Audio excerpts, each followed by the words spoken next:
오늘은 4월 3일 마태복음 27장 45절부터 56절까지입니다. 세계 제2차 대전 당시에 아우슈비츠 수용소에 그 차가운 죽음의 공포 가운데 있는 차가운 공기 속에서 절망의 그림자를 뚫고 하나의 소망과 하나님의 희망의 빛이 들어오는 사건이 있었어요. 어떤 사람이 그 수용소를 탈출하다가 군인에게 잡힙니다. 그리고 한 젊은 장교가 그를 신문하게 되죠. 사람들 앞에 많은 사람들이 보는 그 가운데에서 그를 죽이려고 하는 찰나에 어떤 한 젊은 목사님이 그 앞에 나아가옵니다. 다가오고 그 젊은 장교에게 얘기를 해요. 그를 놔주시오. 그는 나를 죽이시오. 그는 가족이 있겠지만 나는 가족이 없어. 나는 대신 죽어도 괜찮으니 그를 놓아주게 라는 얘기를 합니다. 그때에 그 차가웠던 공기가 순식간에 따뜻한 공기로 바뀝니다. 누군가의 희생과 누군가의 헌신을 통하여 그래도 소망이라는 것이 생기고 그리스도의 사랑이라는 것이 눈으로 보여지고 몸으로 느껴졌기 때문이죠. 희생과 헌신이라는 건 그런 거예요. 누군가가 헌신하고 누군가가 희생하면 그 차가웠던 공동체가 따뜻한 공동체로 변화되고 바뀌는 것이죠. 온 세상이 죄로 물들고 온 세상이 차가운 공기 가운데 있지만 예수 그리스도의 헌신과 희생을 통하여 그 죄 가운데 있는 온 세상이 죄에서 멀어지고 구원이라는 놀라운 은혜 가운데 머물게 되는 사건, 그것이 바로 십자가 사건이요 예수님의 헌신과 희생의 사건일 수밖에 없죠. 45절입니다. 제6시로부터 온 땅이 어둠이 임하여 제9시까지 계속되더니 제9시쯤에 예수께서 크게 소리질러 이르시되 엘리 엘리 라마 사박다니 하시니 이는 곧 나의 하나님 어찌하여 나를 버리셨나이까 하는 뜻이라. 제6시면 12시를 말합니다. 정오. 그리고 제9시는 오후 3시를 말하죠. 6시부터 9시까지 예수님은 9시 즉 오후 3시에 돌아가시게 되는데 3시간 동안 6시서부터 온 하늘이 시커멓게 어둠이 깔리기 시작합니다. 빛이 하나도 없어요. 깜깜한 대낮인데 정오인데 깜깜한 어둠이 깔립니다. 그리고 3시간 동안 달려있던 예수님께서 마지막 9시쯤에 엘리 엘리 라마 사박다니 하나님 나를 어찌하여 버리셨나이까 라고 외치면서 숨을 거두게 되는 것을 보게 됩니다. 예수님께서 우리가 잘못 알고 있는 것 중에 하나가 예수님께서 십자가에 달린 고통 때문에 외쳤다. 너무 고통스러워서 외쳤다라고 하시면 안 돼요. 왜냐하면 예수님은 십자가에 달리고 6시간 만에 돌아가셨단 말이에요. 근데 6시간 동안 십자가에 달린 게 괴로워서 신음소리를 내거나 괴로워하거나 이런 장면이 한 번도 안 나와요. 9시 마지막 시간에 나의 하나님 어찌하여 나를 버리셨나이까 이 얘기하고 돌아가시는 거예요. 그러니까 이게 뭐냐면 육신의 고통을 얘기하는 게 아니라 하나님과 예수님과의 단절이 힘들었던 거예요. 주님은. 왜냐?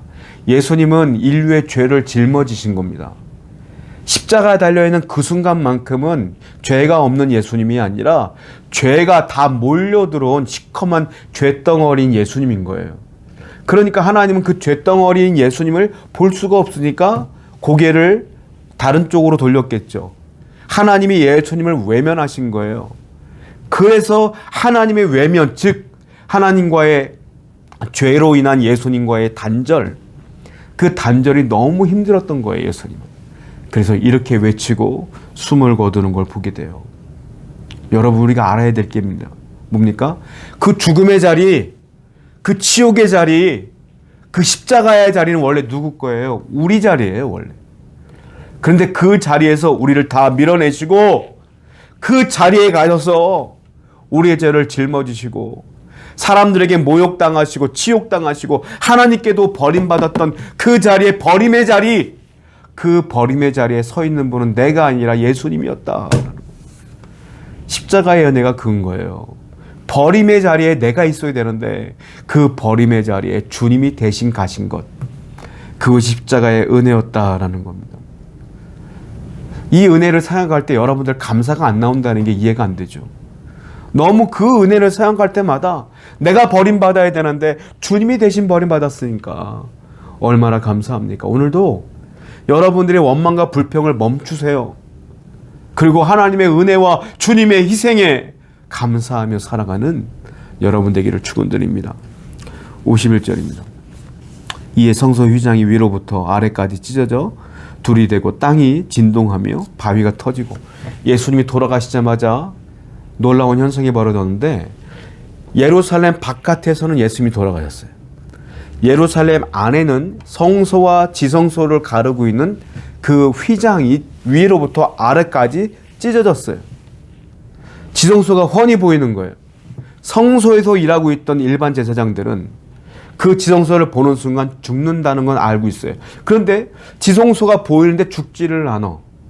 성소와 지성소를 가리고 있던 휘장이 찢어졌는데 죽지를 않아. 무슨 말이에요? 이제부터는 안 죽는다 이겁니다. 왜요? 예수님이 성소와 지성소를 갈라놓았던 휘장의 역할을 했던 그 모든 것들을 다 깨부순 거예요. 이제는 우리가 가는 곳이 다 뭐가 된다? 지성소가 된다. 내가 미국에 있던 한국에 있던 내가 우리 집에 있던 직장에 있던 거기가 지성소가 된다. 지성소가 뭐예요? 하나님이 임재하는 곳이 지성소예요. 예수님이 돌아가심으로 이제 나와 하나님은 화목하게 되었고 내가 가는 곳마다 주님이 계시고 하나님이 계시고 내가 은혜의 담력을 얻어 기도할 때마다 응답하시는 놀라운 은혜가 이제부터 펼쳐진다. 그러므로 지금은 어떤 시대냐? 은혜의 시대다. 여러분들이 거하고 있는 그곳이 지성소예요. 하나님이 계셔요. 이 은혜, 주님의 놀라운 희생으로 십자가로 이루어진 거예요. 얼마나 감사한지 몰라요. 오늘도 그 은혜에 감사하고 내가 기도할 수 있음에 감사하고 내가 언제나 하나님께 나아갈 수 있음에 또 감사하는 여러분 되기를 축원드립니다. 54절. 백부장과 및 함께 예수를 지키던 자들이 지진과 그 일어난 일들을 보고 심히 두려워하여 이르되 이는 진실로 하나님의 아들이었도다.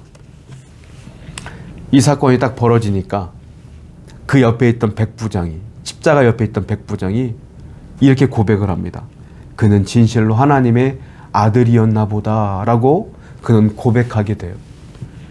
비록 눈으로 보일 때는 십자가에서 물과 피를 다 쏟은 가엾은 한 젊은 청년에 불과하고 실패한 한 청년에 불과하지만 그는 보이지 않는 믿음의 눈으로 예수님을 보니까 하나님의 아들이 보이는 거예요.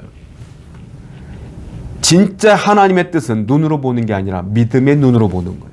안 보이는 믿음의 눈으로 보는 거예요. 여러분, 믿음으로 봐야 보여요. 오늘도 여러분의 인생 가운데 벌어지는 모든 것들을 내 눈으로 보는 것이 아니라 믿음으로 보세요. 믿음으로 보면 보여요. 하나님의 뜻이 보이고 하나님의 사랑이 보이고 하나님의 계획과 섭리가 보여요. 오늘도 내 눈이 아니라 믿음으로 볼 수 있는 여러분 되기를 축원드립니다. 기도하겠습니다. 예수님의 그 사랑을 묵상하고 오늘도 믿음으로 살아가는 성도들 되게 해주옵소서. 예수님의 이름으로 기도드렸습니다. 아멘.